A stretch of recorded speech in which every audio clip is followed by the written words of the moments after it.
Hi folks, this is Professor Mughal here. Knowing how to use and program FPGAs is a definite advantage to any electrical or electronic engineer who steps into workplace. We know that FPGAs can be programmed to become almost any kind of system or digital circuit, similar to programmable logic devices, most commonly known as PLDs. PLDs are limited to hundreds of gates, whereas FPGAs support thousands of gates. The configuration of the FPGA architecture is generally specified using a language that is hardware descriptive language, such as Verilog or vhdl. The problem is that every company that makes FPGAs has their own proprietary software or platform that you have to learn, explore, and use in order to program the FPGA board. And therefore, programming FPGAs become a tedious task when you move from one platform to another. Many of you learned Multisim to simulate your circuits in engineering labs. And therefore, there lies a comfort when it comes to using Multisim for circuit designing. And therefore, the good news that I want to give to you is that National Instrument has now made it possible to program many Digilent FPGA boards without having to leave the familiar Multisim environment. It takes some work to do the initial setup, but once everything is all set up correctly, you will be programming FPGAs in no time. I will walk you through with step-by-step instructions and provide you with a demo. In order to make this work, you will need to have several programs installed on your computer. This is the critical part of getting this to work. Install LabVIEW 2014 or later version first, as some of the Multisim's files need LabVIEW to be already installed because they would need to communicate to each other. You then install National Instrument Multisim 2014 or later version, and finally Vivado 2014 or later version. Be sure to restart your computer after each program is finished installing. Please see the links below in the description to download these software. You will also need one of Digilent's newer FPGA boards built around the Arctic 7 chip such as Basis 3, CMOD A7, Nexus 4, DDR. In this video, I'll be using Basis 3 board. In addition to installing these softwares, in order to link Multisim with Vivado, you will need to install the FPGA tool. This is similar to adding extension to Chrome or add-ins to Microsoft Excel or PowerPoint.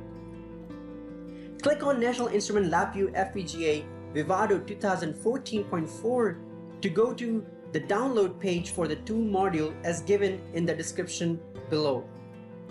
The browser download option downloads the installer as a .iso image file, which will then auto-mount itself in your optical drive. You will require to create an account if you don't have one to install this.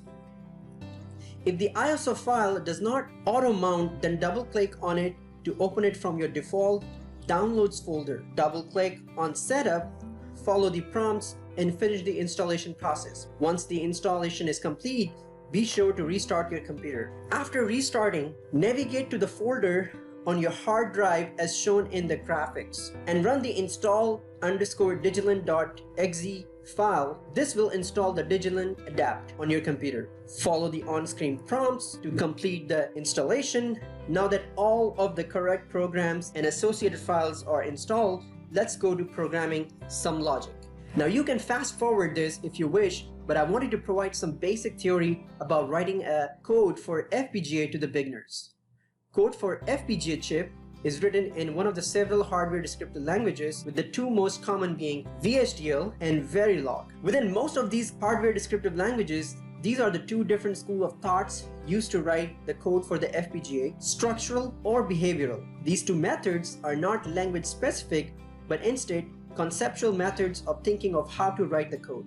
In a behavioral design, you simply tell the compiler what you want to do and it will work its magic in the background and compile the code in a way that the chip can understand it. For example, here we declare X, Y, and Z as register that will hold values for 0, 1, and 0 for the first time cycle. After 10 nanoseconds, the binary values for X, Y, and Z will change to all ones. In contrast, Structural design is an explicit description of the exact logic required to process the input data correctly. For example, here we use a unique identifier and define the inputs and output for each logic gate in the combinational block diagram. Here we have explicitly told the compiler exactly how we want the input data to be logically processed. The compiler again works its magic and compiles a file that the chip can understand. But why I am telling you this? Because Multisim is a circuit design program that utilizes images, we will be writing our code by utilizing the structural design method, but with pictures and not words. What do I mean by that? For example, here is the majority circuit that you see on the screen from previous slide with images of the logic gates used as shown in the block diagram, which is a very easy job to design in Multisim even for someone with minimum to no exposure. And with Multisim, this is all that is needed to program the board. Isn't it cool? I can imagine you have a smile on your face right now. Let's look at how. Now, follow these steps as I walk you through this. Open Multisim and you should see the default blank canvas for designing and simulating analog circuits. Move up to the top left and click on the file and select New. In the window that pops up, click on the PLD design button at the top and then Create at the bottom. The next window lets you pick your file, pick your configuration file. This is where you can choose the various Digilent board definitions that were loaded during the installation process. You can choose a standard definition from the drop menu. You can load a custom configuration file if you have one, or you can create any empty PLD project. For this project, I'll be using Digilent's Basis 3 FPGA trainer board.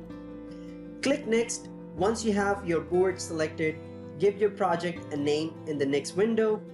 Since I will be building a majority circuit, that seems appropriate here. Click Next once you are done. In the next window, you can select all of the external input-output peripherals attached to the board that you want to add to the project. For this project, I will need one LED and 3 switches, so I choose LED 0 and switches 0 to switches 2. Click Finish after you have made your selections. The PLD project will now appear in the Design toolbox on the left side of the Multisim window, and the canvas will now display the selected input-output connectors. Now let's place the components as can be seen in the combinational block diagram. Click on the small icon of an AND gate in the toolbar. This will open the component picker window and default to the PLD logic group filter. For this project, we will be using basic logic gates, so select that from the menu on the left and highlight the first gate you want to place. Place it and then select the next gate. Keep placing gates until you have all that you need.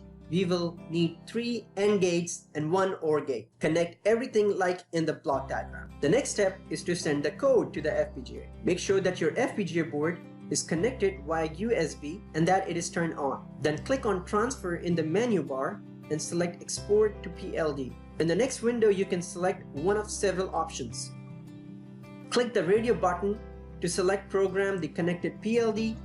In the next window, be sure that the NI LabVIEW FPGA tool option is highlighted in the box. Click Finish at the bottom to program the FPGA. Multisim will then connect to Vivado to generate the correct files it needs to program the board. This may take several minutes. Once the 4 steps are complete, your board is programmed and ready. You shall now see the implementation of your block diagram using your very own Multisim on Basis 3 board with the 3-bit majority circuit loaded. Remember, a majority circuit is a combinational circuit whose output is equal to 1 if the input variables have more than 1s than 0s. I hope you enjoyed this tutorial, and I hope that you can now make complex design without having to worry about writing a code for them. Thank you for watching.